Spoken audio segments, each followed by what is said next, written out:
Today I'm going to be looking at very local sites to where I'm currently living at the moment, which is in East Anglia.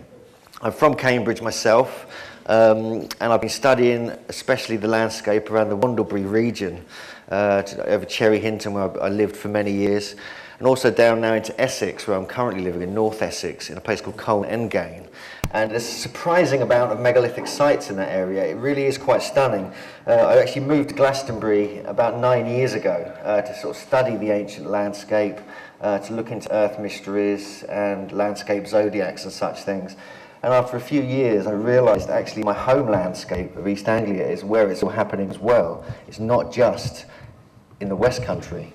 And so this is just an amalgamation of some of the research I've done there. We're going to have a look at the Wandlebury complex, which is absolutely fascinating, well known because the Mary energy line goes through it, which became popular in The Sun and the Serpent by Paul Broadhurst and Hamish Miller, but also because of this famous loxodrome alignment that Christian O'Brien discovered in the 1970s, and you can see a picture of him here with one of the stones that is actually on the alignment.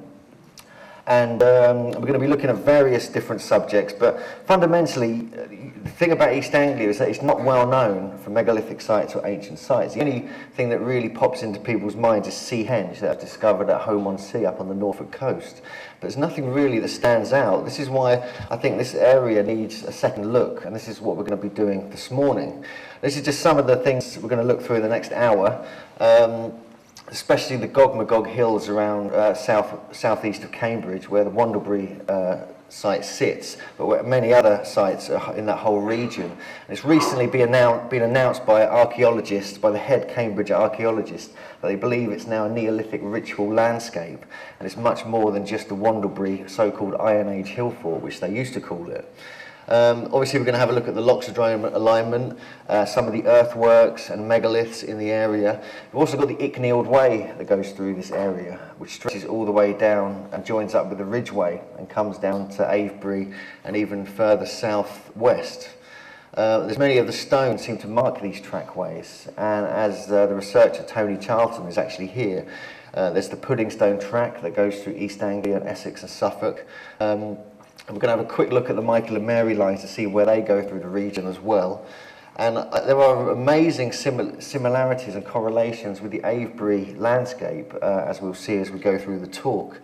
And we have to really ask, were the megalith builders at Wandlebury, and did they actually bring many of these sarsen stones from the West Country? Let's start at the Gog Magog Hills. There's a lot of interesting legends about the Gog Magog Hills, and these are pretty much the highest part of Cambridge. They only go a couple of 100 feet high, to be honest with you, because it's obviously a fairly flat place. But there's been some interesting references going a long way back, and the Gog Magog name often brings a lot of questions about it because of the biblical references and the nature that they may have been giants with the whole Brutus tradition down in Totnes and other places. But this name seems to have stuck, and the relation to giants is very interesting because just on the base of the Gog Magog Hills in Cherry Hinton is a place called Giant's Grave, which is a natural spring. And on top of the Gog Magog Hills, there's another circular earthwork similar to Wandlebury, which has now been fully destroyed by the water company up on Limekiln Hill. It was a place called, they named the War Ditches. And it was a similar earthwork, it's like a circular earthwork, it had lots of tumuli scattered all over that part of the hills. But they found in the late 1800s and early 1900s some skeletons there that were of extreme height, some of them between 7 and 8 feet tall, according to the reports. Now, Michelle Bullivant, she's a local archaeologist there, and we've been sort of on a little mission to try and find any remnants of any of these skeletons sort of to prove this point. She believes they were possibly from the early Bronze Age or even late Neolithic, because many of the finds up on the Gog Magog Hill seem to stretch that far. And so the legends of the Gog Magogs could have come from that perhaps a race of very tall people or giants lived there. And also, next to the Giant's Grave in Cherry Hinton, we have the Robin Hood and Little John pub, which is obviously Little John was a giant. And this is actually a stone that is actually in the pub car park. And interestingly, it's next to Gladstone Way, which is something that Alfred Watkins picked up on throughout his early research, that the street names often give clues to the nature of the ancient parts of these particular places. This is the actual, on the bottom right here, this is the actual spring, the natural spring. And Michelle Bullivant, the archaeologist, has actually believes there was a tumulus built within here. There's very strange earthworks just around the edge of it. This is the famous stone, which has now been named the Kingship Stone because of this footmark which is in it. And no one's really been able to sort of work out how this got in there, because I've got some other photo later on, I think, in the talk, but that's about a size 10 or 11 footmark. And there's traditions stretched throughout Britain and Europe which suggest when feet were placed in certain stones, it became like a toot or a ting site, and it was where the kings or the tribal leaders would proclaim their vows and laws from that particular place. And this is right at the base of the Gog Magog Hills, where these so-called giants used to live. And all around these hills, there's many, many different sites and discoveries that are currently being made. So the suggestion is that this was actually like an ancient sacred kind of complex a whole tribe lived around. And this is just starting to come to the fore now. This is the stone actually at Gladstone Way. This is the second stone, just about 100 yards from the other one. And this is a sarsen that's stuck into the ground there. But we've not really had a chance. We haven't got permission from the person who lives there to dig it out just yet. But that may happen. Maybe at the dead of night with balaclavas. We'll see how that goes. We're just jumping back here to this is just some of the references to Gog and Magog. I'm not going to read through all these, but you can have a quick look yourself. But I think this part down here really interests me. This is some of the decipherment that Christian O'Brien did in his early research in 1976 about the Wandlebury complex. And he believes that the Og and Gog are the same thing, and often the G is lost from what in ancient pronunciations of this particular word. And so he believes Gog Magog was actually part of the Tuatha De Danann, the Irish tradition, and they actually came over to Wandlebury and built many of the ancient sites and placed the megaliths in this part of the country. So I find this interesting that he believes that some different variations on Ogma of the sun countenance and Ogma of sun learning, or the sun sage. So this is like a reference to observing the sun at different times of year. And as we look at Wandlebury, we'll see that there are alignments cut into the outer bank at Wandlebury which mark the solstices and equinoxes, and even the moon rises and moon sets over the 19-year cycle. This is just a basic map of Wandlebury, and you can see the perfectly circular nature of it. Here's the main entrance down here, but they believe there's lots of notches. You can see them here that O'Brien believes were actually alignments when measured from the centre here, and make observations of the sun, moon, and even the stars. Technically, or classically, it's called an Iron Age hill fort. Now, this is just a name given to it because some of the finds there, they believe, are Iron Age, but since then, there's been a few other finds and archaeological digs which have uncovered artefacts from the Bronze Age, but specifically, which most interests me, is from the Neolithic era. There was a very heavy Neolithic settlement just along the next field along from where Wandlebury was then built. And it's got several different stages to the construction of Wandlebury. They believe it began around 500 BC and was rebuilt around 200 BC. However, when O'Brien looked at this, he just couldn't believe that, because it could have easily been built a lot earlier and just reconstructed at 500 BC by the Iron Age peoples, possibly the Iceni, because Boudica or Boadicea was supposed to be in this area as well.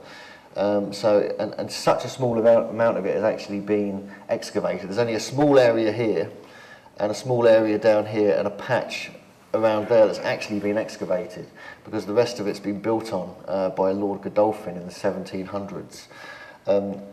And so such a small amount of it has been excavated. It's really hard to analyse and date this particular site, and this is really sort of stresses out the archaeologists.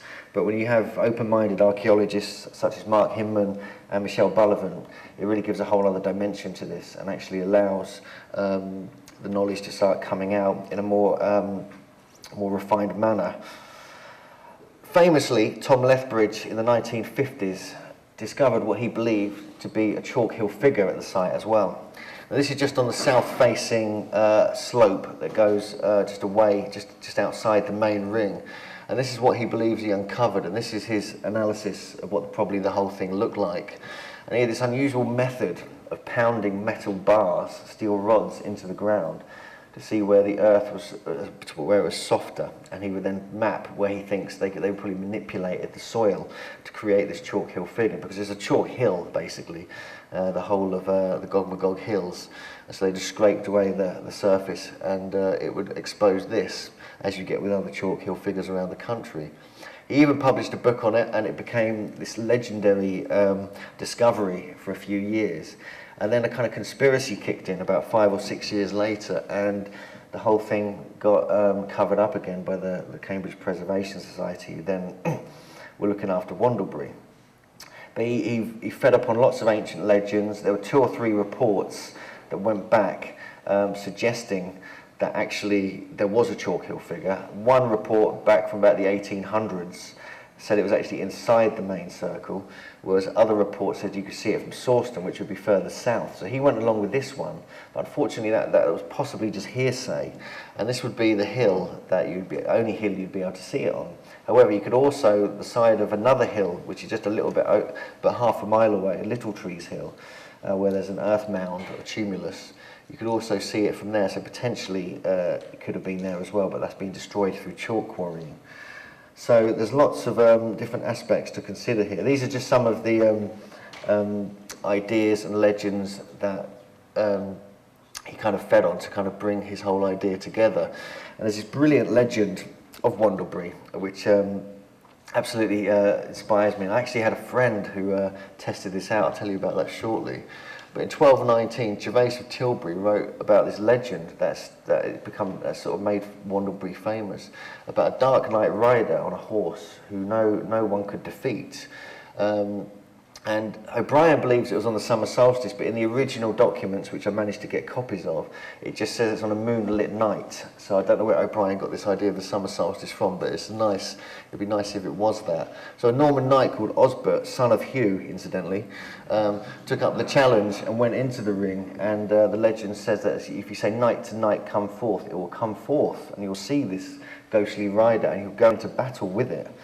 And it actually happened. This actual rider appeared on this horse, and he appeared to win. And this battle that took place within Wandlebury Ring. Apparently, this battle took place, but then he defeated the rider and took away his horse, a very large black horse, into the Cambridge town to an inn, tied him up. But before he left, on his way out with the horse, the ghostly knight threw a spear, and it went into Osbert's leg. And he pulled it out, but still got away with the horse. And every year on the same night, that wound would open up.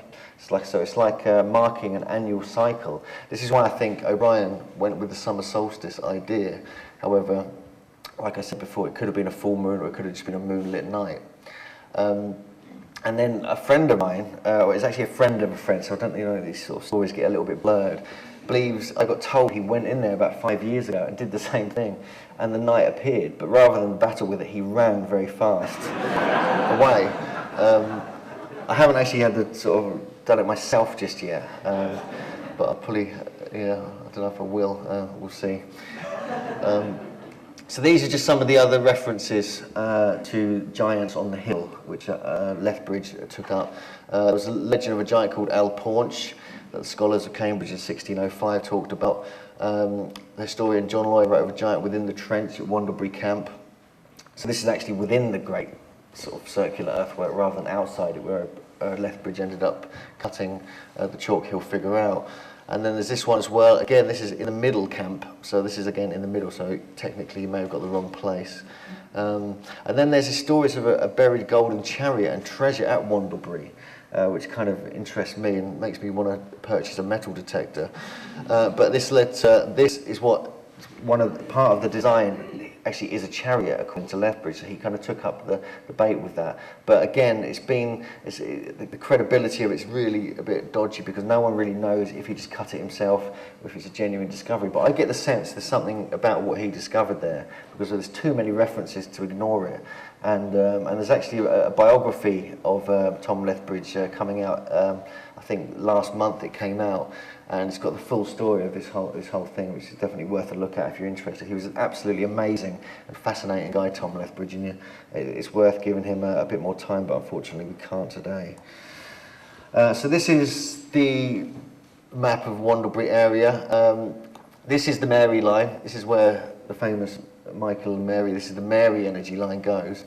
Obviously there's two energy lines. You get the Michael line that goes much further south, kind of down here, and sort of cuts through Ickleton, which we'll be having a look at that kind of area soon.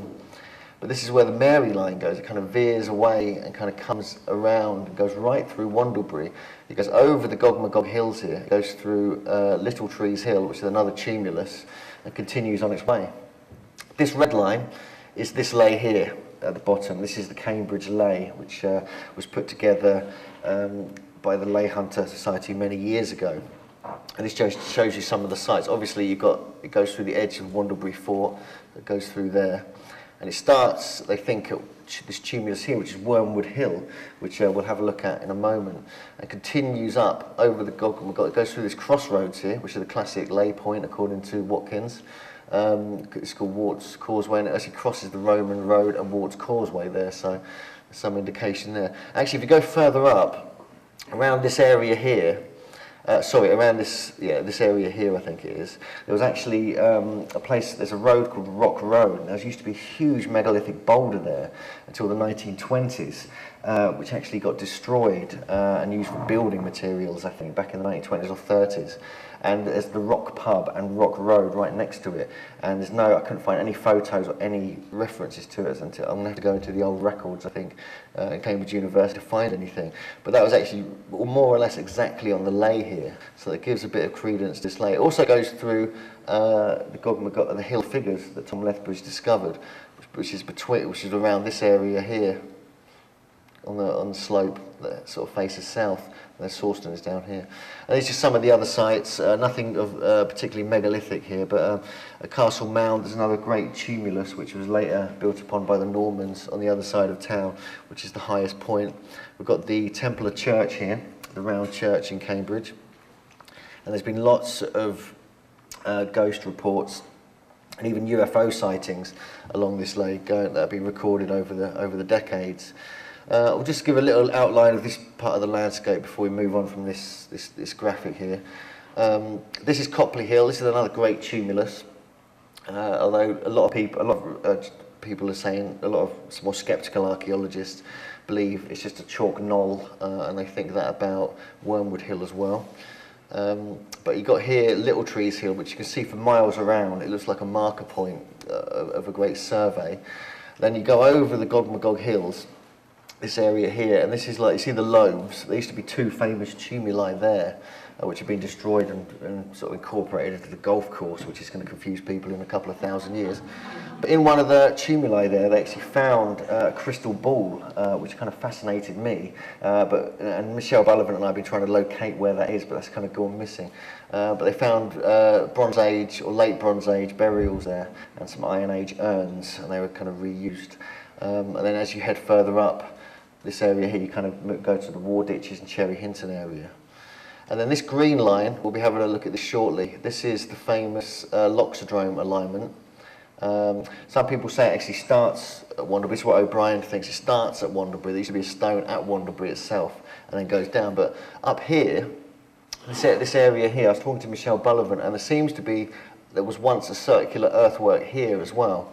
And this, when we look at the metrology of this and the distances, we'll see that that's a perfect place for another point to be on this particular alignment, because O'Brien believed there were marker points going down at different intervals of megalithic miles, and this would be a megalithic mile from here. But we'll have a look at that shortly, just to get some idea of that. So this is you can't really see it here, but you can sort of see the shape of the mound. It's a very large earth mound. It's never been excavated, and unfortunately they planted trees all over it, so it's not much. You can't really, it sort of disrupted the whole natural shape of it, or the artificial shape of it rather. And that's this point here, Wormwood Hill. Another name for it is that, a wormlaw, and it's translated as a dragon's barrow, so it gives some indication of a more ancient place. This is from Andrew Collins' book. It's a fantastic quote here from Andrew Collins' book, The Circle Makers. And there was a guy, you're welcome to read through it, I'll just summarise it quickly.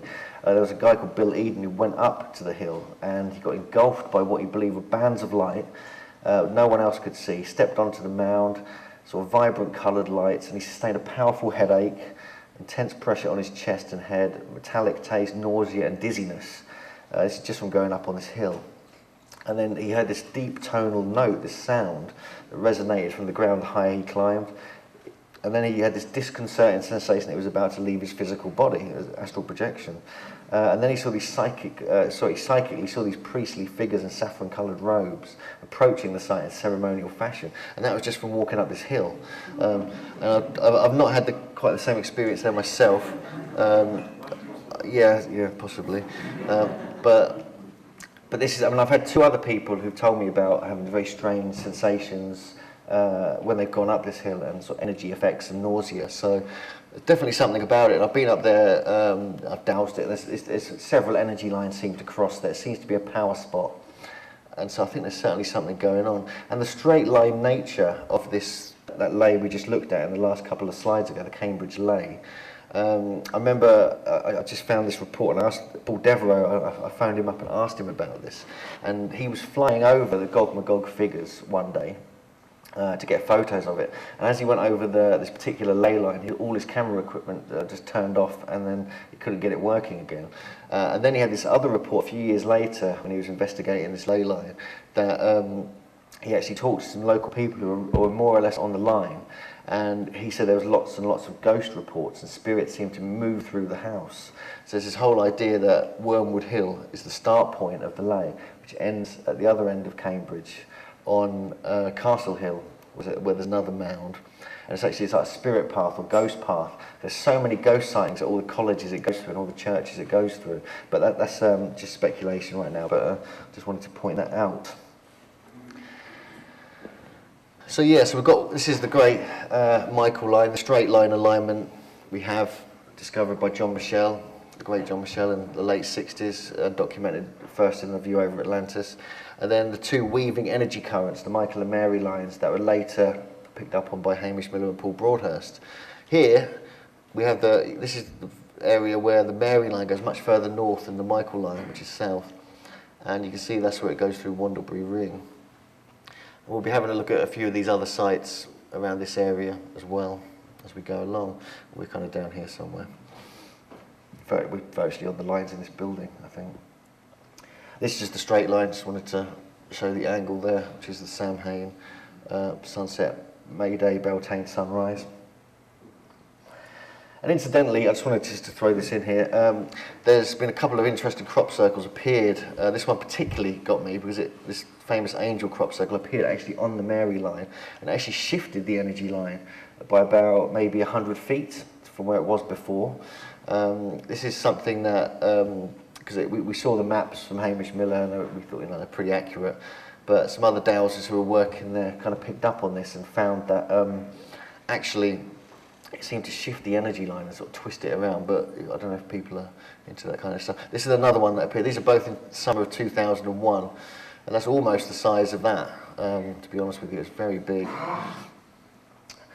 That just shows you the first stage of it, the larger one, and then another part appeared, and so we decided to camp out in there to see if any other parts would appear in these two areas, but nothing really happened. But this one happened a couple of weeks later, which is very beautiful. Here's just some other ones, just out of interest. This one, the location of this one in 1991, this kind of shocked the whole crop circle world. In fact, it shocked the entire world, to be honest with you, when this appeared, because this appeared actually on the Michael energy line in Ickleton. And Ickleton's a very ancient place. It's got Neolithic and Bronze Age settlements there. It's on the Icknield Way as well, obviously. And it's also right on the tip. Really touches the whole landscape zodiac, the Nuthamstead Zodiac, which Nigel Pennick discovered about 20 years before that. This is the famous Bythorn Mandala from 1993, and these are some in Girton from 1996. Actually, if you extend that Cambridge Lay all the way past Castle Mound, it actually goes through this area of Girton. And obviously, just down the road is the Hertfordshire, where the mowing devil woodcut appeared from the 1600s. So we'll just jump back to Wandlebury. This is just some of the alignments that O'Brien came up with, and he based it upon many of the surveys of Alexander Thom. You can sort of see how he's put these two circles in the middle here to sort of construct the geometry of these, from these gaps here in the outer bank. It's almost like an eye, isn't it? It has a bulge here. No one's really understood why there would be some kind of bulge there. But there's lots of alignments here. I don't really want to go into them all now. I go into more detail on this other DVD I've got outside about all these different alignments here. Basically, there seems to be equinox alignments quite accurately placed. Summer solstice, sunrises and sunsets, and it kind of touches the extremes of the 18.6 year moon cycle as well, and these appear at these most extreme points. Here is where they think the stone was.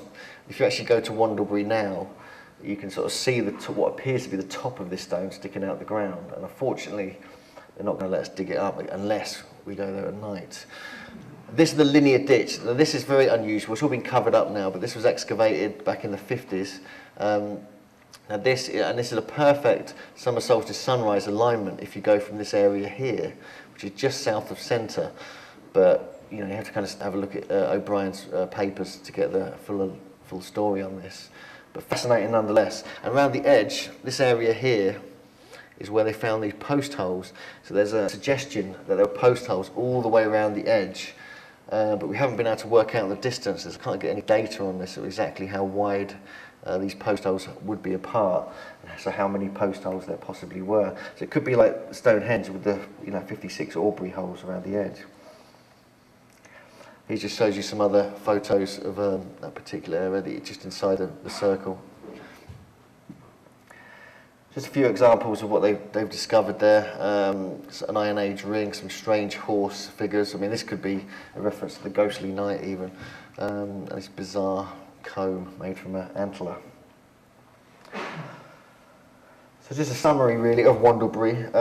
We'll start having a look at some other sites after this. This is just, it's such an interesting place if you haven't been there. It's really worth taking a look around. It's a great day out. It's like a country park now, so you can go there and just hang out and walk about. For anyone, I'm thinking I might do a few little day trips out there for anyone who wants to join me over the summer. And this just gives you some ideas here. This is just some of the details that we were just talking about then.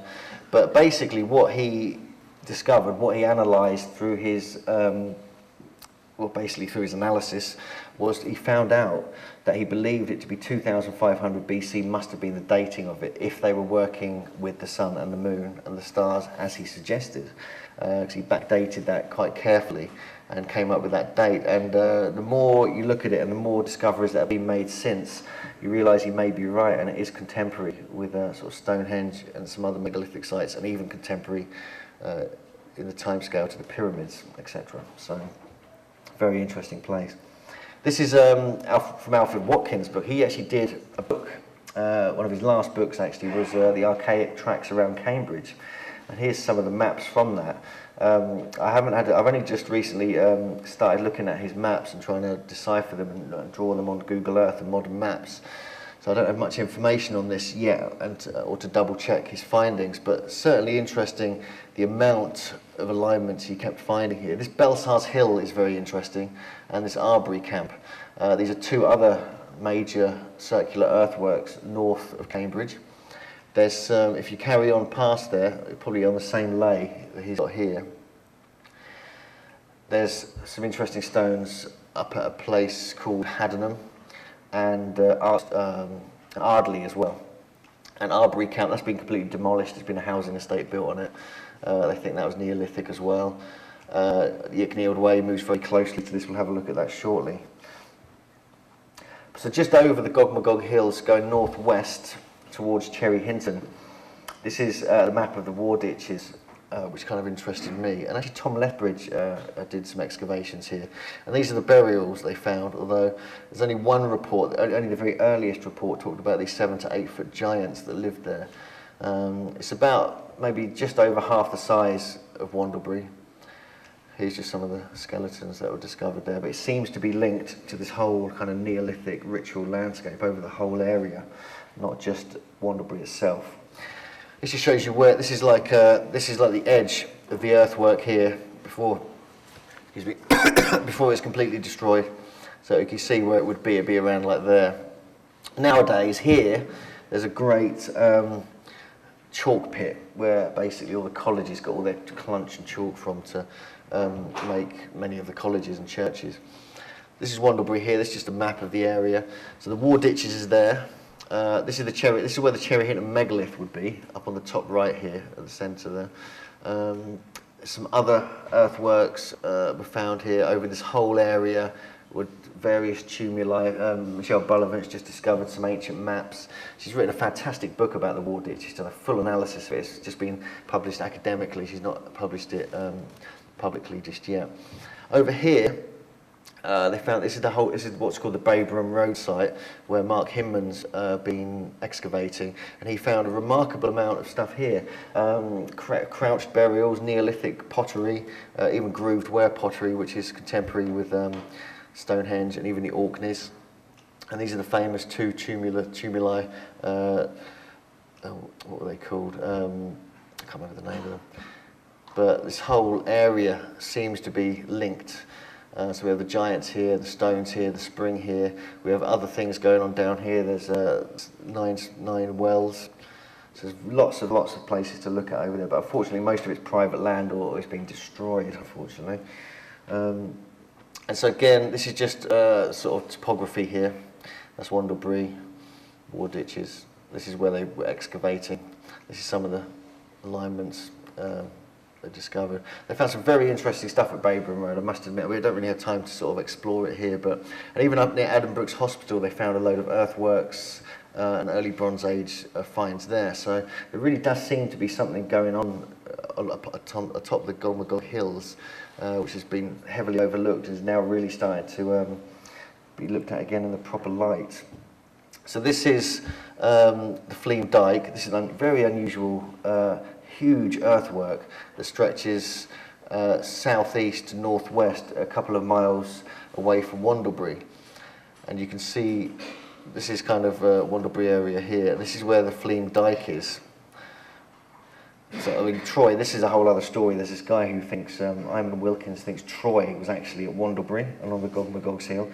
It sounds funny, but you wait till you read his book. It's absolutely convincing, but I'm not going to even go there today.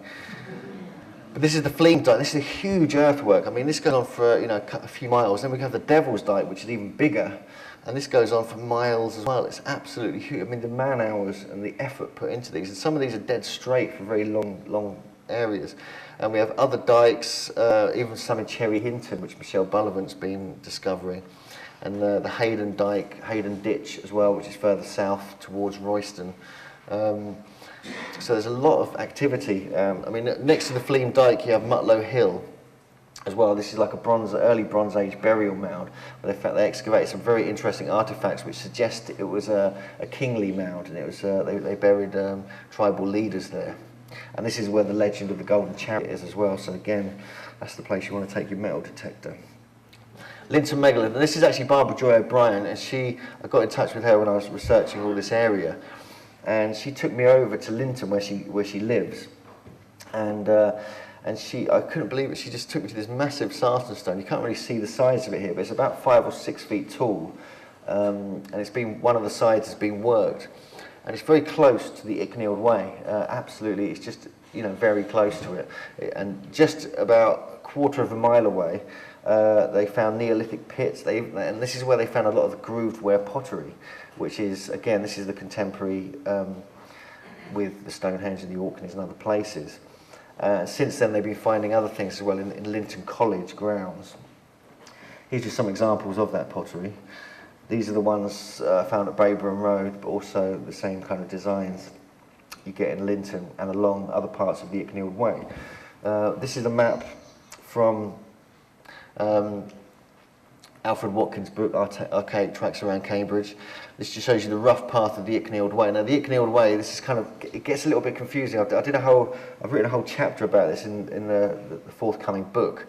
But to try and track the track is quite tough. There seems to be multiple lanes and trackways and roads that make up the Icknield Way. There's not just one path as you would like there to be. There seems to be multiple tracks, probably depending on the time of the year when it was wet or I don't know. But there seems to be multiple tracks, so whether all the tribes were keeping separate so they wouldn't fight, who knows. But there's certainly a lot going on, and but there's a general kind of alignment, which this is what John Michel pointed out in the View over Atlantis, that it seems to follow this straight line alignment, the St Michael line, generally, and they kind of weave around it a little bit like the Mary lines do, perhaps. But there's some fascinating. It goes up through Newmarket, it goes all the way through Cambridge. It goes south. It goes a little bit. It's quite far south or southeast, really, of Wandlebury. But it's joined up with this Roman road. So there's another track which is potentially older called the Via Divana, which links the Icknield Way to Wandlebury. And all along it, you find earth mounds. It goes, it clips through Ickleton, where there's lots of different stuff being discovered there. And all the villages and towns around it, this is where they found all these Neolithic and even earlier finds. And it generally goes all the way up to Thetford and beyond, where it joins up with the Peddars Way, and goes up basically to Home-on-Sea, where Seahenge was. So it's almost like you could imagine it was one track, and it began at Seahenge, at Home-on-Sea, and went all the way through Britain, all the way down into the West Country to Avebury, and even potentially all the way down to Cornwall. So it would follow roughly the St Michael axis. We'll look at some other sites on that as we go along. Here's just a couple of other maps, just to give you some idea of where it would go. This is the basic Icknield Way here. And then here, this is the area around Thetford where it joins up with the Peddars Way. And that virtually goes straight, but again, that goes veering off into different tracks as well. And then there's lots of different, there's potential, this is what this guy called Rudge discovered in early 1900s. The pudding stone tracks go down through Essex and Suffolk, and they veer off at different directions. But it kind of follows this chalk ridge, this chalk outcrop, which is just shown on this map, and it does that all the way across southern England, really. It's sort of the highest sort of path you can have across this part of England. So it seems to want to follow that, and this is kind of what happened there. And then it goes down to Royston. This is the Roy Stone. This is the famous megalith that used to sit right above Royston Caves. I thought I put a photo in there, but it didn't work, obviously, of the caves and all the sort of things they found there. And we have the Michael line goes there. It's also where the Icknield Way meets Ermine Street and some other ancient trackways. And there's a huge boulder Sarsen megalith there just out on the street, and they actually moved it slightly away from above the Royston Cave into this area here, just on the high street. But it's a fascinating place nonetheless. And there's lots of mounds at Thurfield Heath, which is now, they keep doing this, all these earthworks, that's in the wrong place. Oh no, it's not, that's right.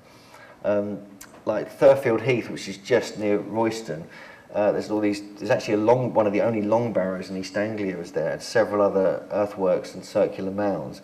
They built a golf course on it and left the long barrows and the mounds there. And so we're looking at, well, why, just that is really going to baffle everybody. It really is. Imagine it in 1,000 years' time, all these golf courses with all these earthworks perfectly shaped, with the odd mound and long barrow on it. I mean, it's going to be a nightmare. And so let's have a look at this alignment, this loxodrome, yeah, because as you head south, slightly east from Wandlebury, down south, it follows this alignment that's 21 miles long, or according to O'Brien, it's 26 megalithic miles, and it has 26 markers along it. This came out in his book, An Integrated Astronomical Complex of Earthworks at Wandlebury and Hatfield Forest from the 3rd millennium BC. You can't really get it, it's out of print now, but you can download it from the goldenageproject.org website, Edmund Marriage's website, for a couple of quid. And there was a big article in the Sunday Times magazine, which I have a copy of now, like a 6-page spread about this discovery that O'Brien made. It's absolutely awesome. And it really put his work on the map, and all credit to him, really. And this is the image actually from the Sunday Telegraph magazine. So this is the alignment here on the right hand side. Wandlebury we have here, and he believes there were markers along the whole alignment. Now, I'm not so sure. I mean, he's convinced that it's not even straight. He thinks it's got a very slight curve along it, which is why it's called the loxodrome. But when you actually look at the map, I mean, he's so accurate with his research, O'Brien. I have to give him huge credit for this. That some of the stones were just like a few feet off from where they should be. And so he believed that actually the line was actually slightly curved, which brings in this whole other complex mathematical formula you have to use to deduce it. And here's the base where it is on a modern map. Virtually follows the M11, and I think the A11 as well. And it kind of bisects Saffron Walden, and then you have the whole Nuthamstead Zodiac here. And then you have Saffron Walden here, the other side of it, which has got lots of ancient stuff. It's got an ancient maze there. There's lots of stones in this whole area. Absolutely fascinating landscape. I live kind of down here somewhere. Cambridge is there, Wandlebury is there. So this is the definition that O'Brien gave, which I'm not really going to read out actually, but it just gives you that it's to do with meridian astronomy, and he believed from one point to another you would make observations all along it, and he believed it was like a sort of place where teaching would take place for students studying the ancient landscape and studying surveying and astronomy. However, a straight line, if you just draw a straight line on a map, you'll see that it goes through most of these sites anyway, so it could just be a classic lay alignment. These are the sites upon it. There's some other sites very near to it that kind of go down the side of it here and here, which we'll have a look at as we go through this survey now. But these are the famous ones. This one's that's one of the ones I could not find anywhere. I spent days searching for that, but apparently it was so small it's probably just got buried slightly, and he was doing it 30 years ago. Littlebury is the most amazing place, really. There's like 9 or 11 stones there, Saracens, all amazing, just built into walls in the village there, which is now believed it could have easily been a stone circle. The Whittington stone, this is like got a lot of lay alignments connecting with it. There was a stone found at Stansted Airport underneath when they were building the new car park there. They found a late Neolithic and early Bronze Age settlement there, and then it all goes all the way down to Hatfield Forest and down to the Hatfield Broad Oak area where the priory, where the priory stone is. Have some water.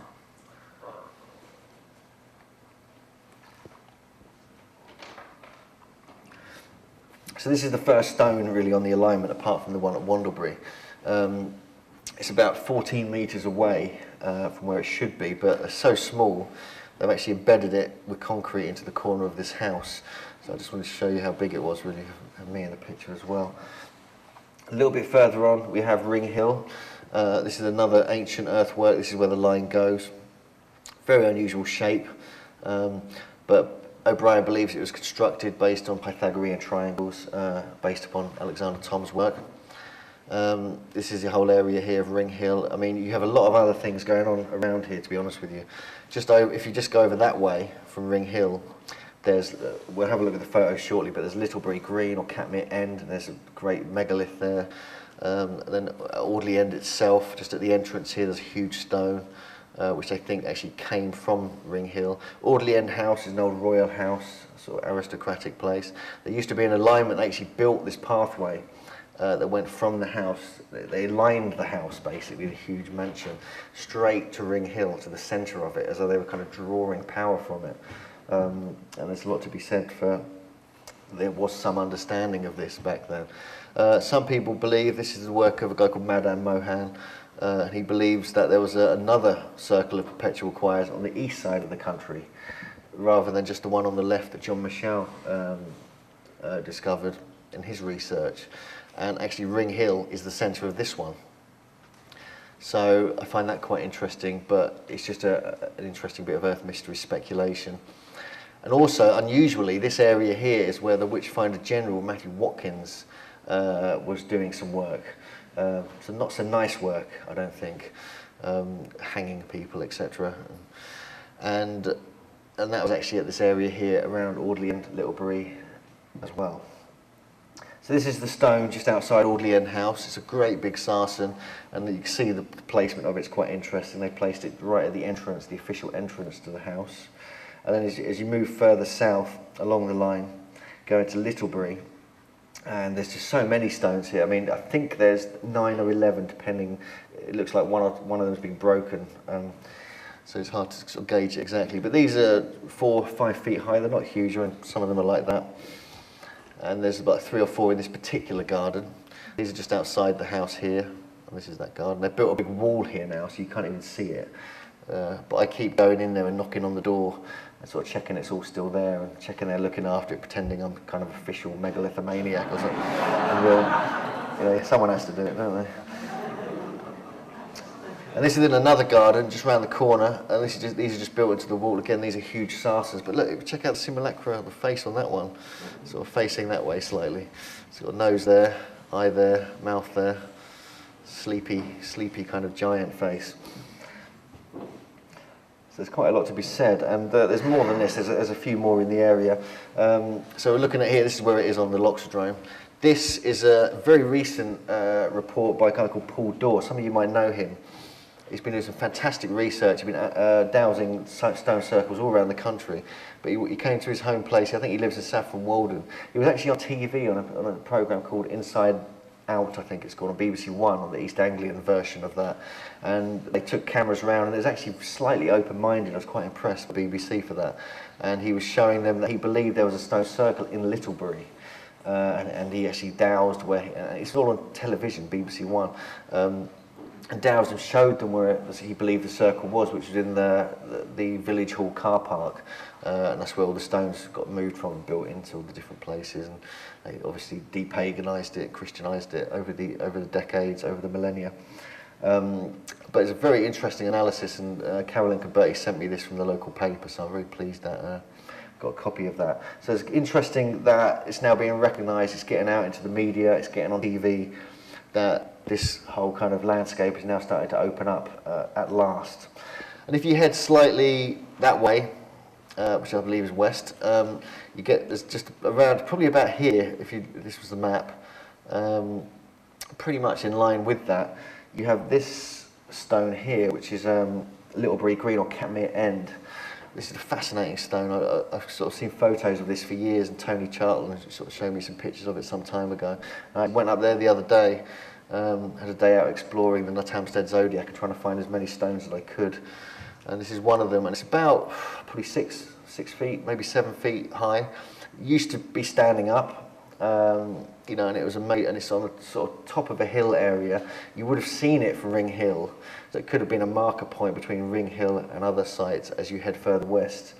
It's fascinating. And there's another stone at Littlebury, going back to the whole Littlebury area, which was actually moved in the early 1800s to Saffron Walden by a guy called Jabez Gibson.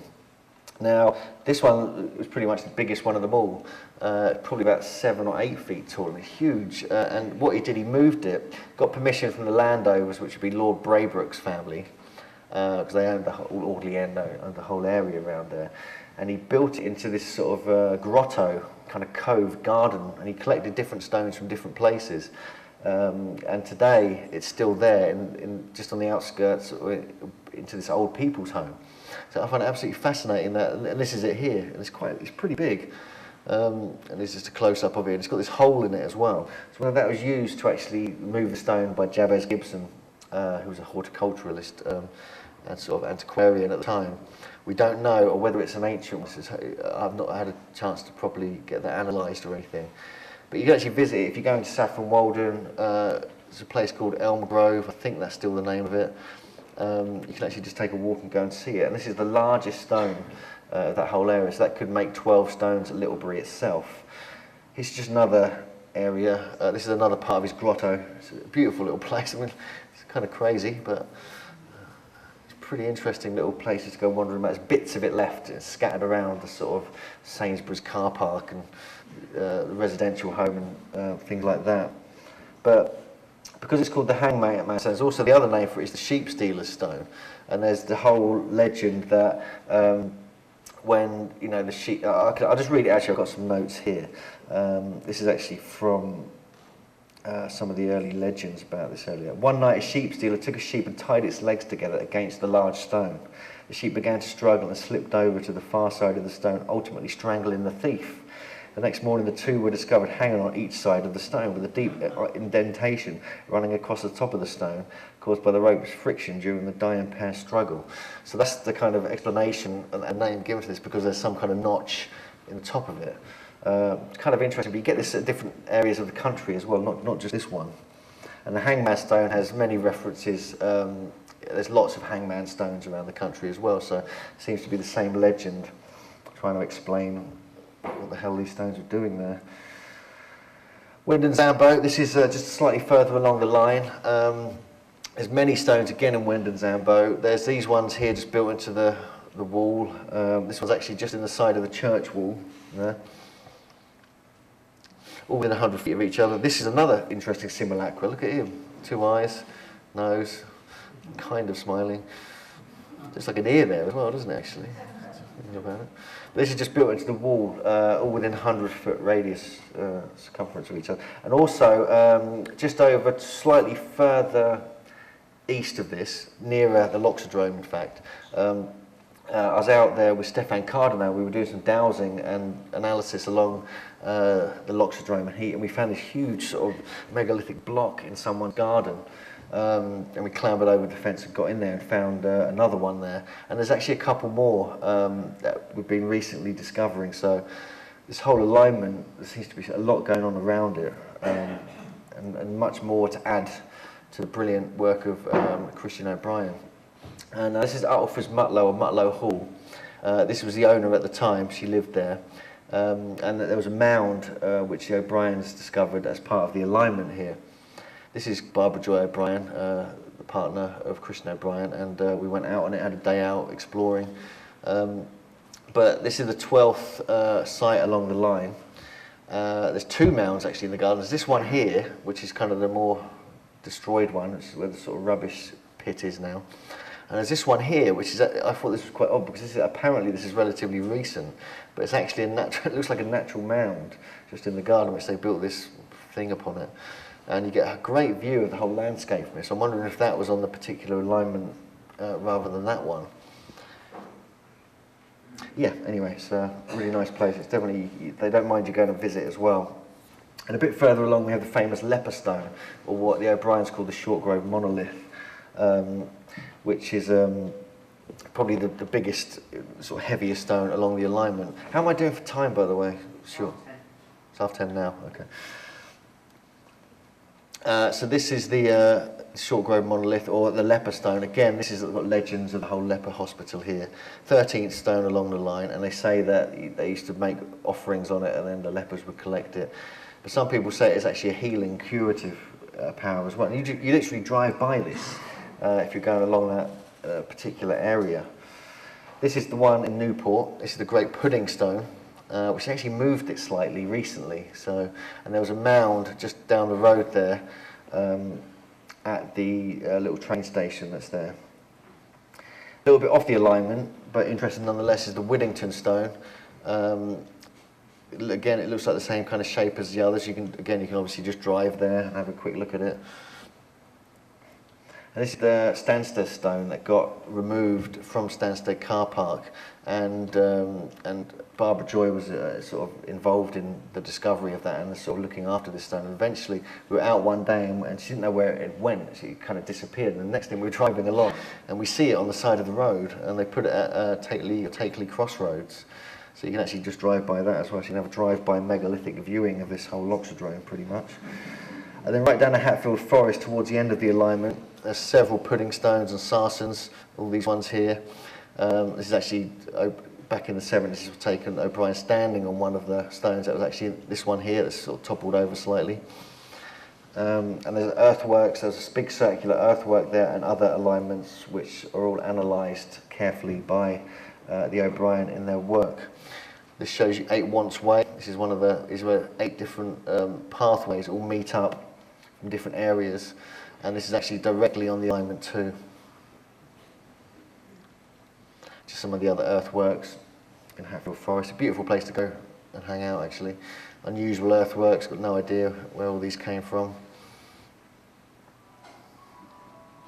And this just shows you the shape that O'Brien believes that many of the stones were cut to for various purposes, for surveying and alignments and other things. And this is the Great Stone, actually, again, in the lake. And just not too far from that area, Stansted Mount Fitchett. I went just driving about around the Nuthamstead Zodiac, and discovered this one just in someone's front garden. So stopped there, took a photo, got a GPS reading, and realised it was right on the edge around here. No, sorry, around here. As I was approaching into the Nuthamstead Zodiac, I sort of found it in the alignment loxodrome's here. So I wonder if there's any connection there. Then as I moved in, let me just have a look at this map. And then I think Arxton is kind of this area here, as I drove in here to the... We're not going to have time to properly go into this, but I've actually got the book here if anyone wants to have a look at it, by Nigel Pennick. These are some of the stones at Arxton. This is all down within this particular, where this bridge is. Sarsens and pudding stones, this unusual kind of red pudding stone. And this great big one that looks like it's been placed there and is now a memorial. And then Brent Pelham, the next site we're going to look at is this area over here. There's a place called, I think it's over here rather, there's a place called Brent Pelham. And these are some massive, amazing pudding stones that have now been incorporated into this cross. But there's about 9 of these as well, so there's a potential stone circle here. This one's actually in the base of the church itself. Here's just a couple of, oh, sorry. This is an Anstey. Now this is in the dead centre of the Zodiac pretty much. We'll have a look at that in a sec. Yeah, I've got another map, the next picture. So these are a couple of stones. I went to Anstey. I just wanted to go to the centre of the Zodiac because I'd found an alignment from the 2 stones in my village at Colnengay. And then I found a very bizarre mermen kind of thing, effigy actually on the font there. This is pointed out by Nigel Pennick in the book. This kind of really intrigued me. I mean, I'm not sure if anyone's got any idea what this is or what it means. If it's got any pagan kind of connotations, I'd be interested to know. But there's a great pudding stone there just outside the church, which marks the exact geodetic centre of that particular landscape zodiac. And what interested me, I'm going to be finishing in a few minutes here. I live down this way, Colnengay, and this is the loxodrome here. That's the Michael alignment. And this is a lay I discovered thanks to my friend Sean, who introduced me. I found a couple of stones in Colnengay that haven't been recorded by anybody. One of them was just in someone's garden in a place called the Croft, and another one was, I just went for a bike ride and I found another one in someone else's garden. I don't go into people's gardens normally, and it was during the day. But there's 2, so and then and there's some other stones built into the church there as well, which is right next to my house. So there's about 6 or 7 very interesting Sarsens just within Colnengay, this tiny village that I live in. And Sean said, look, you have to sort of check if there's any alignments between these 2 stones you found. So I thought, okay, fair enough. So I did. So I just drew a line, got out Google Earth, joined the line, and then I noticed it went straight through this. There's a really big stone just outside Wethersfield's church. And then the Widdington stone we looked at, which is just next to the loxodrome alignment, and it goes through marker 15 on the loxodrome alignment, and goes to this area here would be Anstey Church, and the stone we just looked at in the last image, and then it goes to meet the Michael line here at Baldock's just over there, which is like Templar capital. So this really blew me away that there was this particular alignment, and it just happened to go exactly through these other stones. So whether these have all been moved and it's all just a wonderful coincidence, we don't know. So I thought this is really interesting. I didn't really clock the importance of this, where that was, until I realised that is the exact centre stone church of the whole Nuthamstead Zodiac. And so there's this direct connection between my local stones and the middle of the Nuthamstead Zodiac, and it kind of bisects these 2 other great alignments as well. But there's more to be done on this. It's just sort of speculative lay hunting. But just over here, there's some other, we're just going to have a look at a couple of sites just over this area here, just on the to the east of where I live. There's the Great Bewer's Pudding Stone outside. This is a huge great thing. And there's a couple of others of these just down the road from here as well. Elphinstone has become quite famous. This is all just in the area I mentioned. This is the church they have, but there's actually 9 or 10 large Sarsens and a great earth mound that is built upon, which they believe is late Neolithic, early Bronze Age, and they've got artefacts to prove it in Colchester Museum. This is Castle Headingham. This is slightly east of where I live. These are just some stones just around the town there. This is just out of town. Just everywhere you go, basically, in Essex, it just gets kind of ridiculous, to be honest with you. I can barely keep up with it. It's just a map I just nicked off Andy Burnham's website 5 minutes ago. And this just shows you, this is the Arkston stones here, this is Brent Pelham and some other sites. I'm kind of over this way, Cambridge there, and various other sites. So just sort of give you an idea of the whole landscape here. Because there's a landscape zodiac here, as we looked at. There's another landscape zodiac here, and there's another landscape zodiac down there, if you're into that kind of thing. So Glastonbury's got 1, Essex has got 3. Or sorry, East Anglia's got 3, because one of them's in Hertfordshire and Suffolk. And then this is all around my area as well. This is a place called Maplestead. There's an amazing circular church there, which is worth checking out. This is just, these are actually just near Cambridge. I'm just jumping around here. Little Shelford, there's just a bunch of like 8 different sarsen stones just south of Cambridge. Hardwick, which is southeast of Cambridge, there's this great stone here just built into the Hardwick sign. So we're just going to quickly flick through these. Oh, there's my mum. Hey mum. This is a place called Coton, and this is a great big stone here. This is not far from one of the ancient trackways. I forget the name of it. This is Madingley, another great big stone. This is like near the Great American Cemetery. There's earthworks and a late Neolithic, early Bronze Age settlement just nearby. And it's a great big stone just at Madingley Hall. Whittlesford, just found this particular sarsen block just next to the Icknield Way, and you had this strange shield and the gig. It's not the best photo, but the strange shield and the gig, but the only one in Cambridgeshire actually, or in East Anglia I think, with this strange bull dragon type figure, but one of the only shield and the gigs still in existence. And again, also in that area, Duxford, we have this. I kept finding this as I was driving about. You just spot them everywhere. Again, this is right next to the Icknield Way, and so there's so many. There's a lot to cover in East Anglia. Really, we haven't even really looked at Suffolk. We've barely we had a quick look into Hertfordshire, but we're mainly looking at Cambridgeshire and Essex in this particular talk. And so there's a lot to consider when you kind of come to East Anglia, a lot more than you might imagine.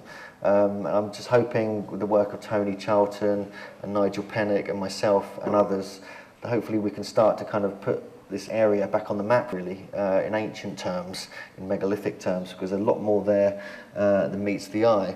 So this is kind of what we've been looking at, just to summarise. With the Wandlebury landscape, there's obviously a ritual landscape stretching around over the whole Gog Magog Hills. There's alignments going into Essex. There's 3 landscape zodiacs, which a lot of people don't really buy that. They think they're kind of just overactive imagination. But the more, it's just an opportunity to really get out on the landscape and connect with the sort of divine nature of the earth, which is one of the reasons a lot of us do this, I think. It gives us an excuse to go out walking into people's gardens and places you're not supposed to go. Anywhere where there's like a no entry sign on private land, you kind of want to go in there, don't you? Because there might be something in there. And so it just seems like there's a whole legendary landscape in that area, and I hope I've given you an interesting introduction if you ever want to come down there. So thank you very much.